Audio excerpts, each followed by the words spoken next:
Hi, so good to see you. Donald Trump Jr. said that he'd be happy to testify on the now famous email chain concerning a meeting he had with a Russian lawyer. It now appears he's going to get his wish. The head of the Senate Judiciary Committee, Iowa Republican Senator Chuck Grassley, will reportedly invite Don to Capitol Hill to give his side of the story under oath. Now, as you recall, the president's eldest son released the chain on Tuesday, where he said he loved the idea of getting some dirt on Hillary Clinton. Who wouldn't want to get filthy? So does Don Jr. have anything to be worried about? Let me bring in one of my favorite analysts. It's Buck Sexton, a former CIA officer and host of Buck Sexton with America Now. Welcome back, Buck. Thank you. Great to be here.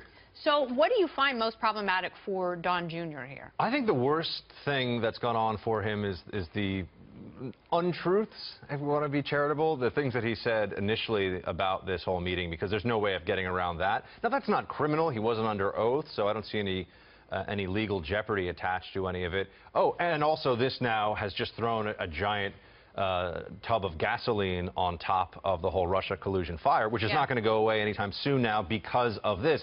This meeting is innocuous if there was no collusion, but this meeting now creates more momentum for looking into whether there was collusion. And if there was, then it looks really bad politically. I still think is where the risk is here. Impeachment is the risk. No one's going to prison over this.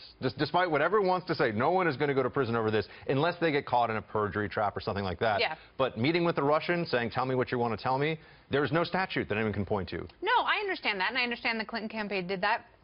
I also understand that presidential politics very, very dirty. I mean, it is such a disgusting game that this is essentially what campaigns have to do. They have to just crouch down and service these Eastern European dictatorships, essentially, in order to get opposition research, which just goes to show we need better cybersecurity in this country.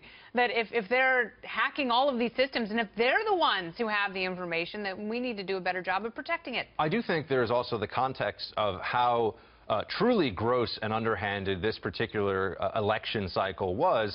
A lot of Americans now know what a golden shower is because of Oppo research done against Donald Trump that's unfounded. I think that goes to show us that there really are efforts underway to do basically anything to destroy the reputation of a political opponent. And so sitting down to talk to a Russian about what may have been criminal behavior vis-a-vis Hillary Clinton and the Russian government, I'm not one of the people. I know a lot of my fellow conservatives are out there saying, oh, well, now there clearly is something. That doesn't strike me as that big of a deal at the time. Doing that after all the Russia stuff had come out and all the... Well, it's not just the Russia stuff that's come out. It's the strong denials from the administration that no one connected with his campaign ever at any time had any conversation. And it's like...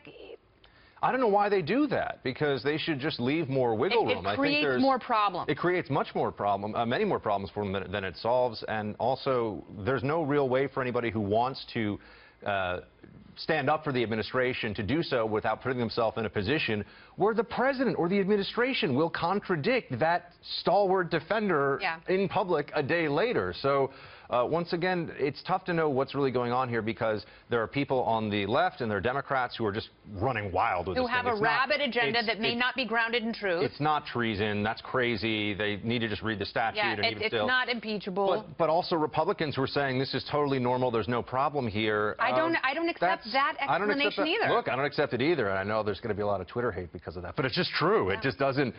There's no reason to lie about it if it was innocuous. I think it was innocuous, but they're used to operating in a media-only environment where you can say whatever you want, and if you win the news cycle, that's fine. Now there are congressional investigations. Now Trump and people around him have to understand that there can be actual consequences. Yeah, and it makes those things going away much less likely. Buck Sexton, thank you so much. Kennedy, thank you.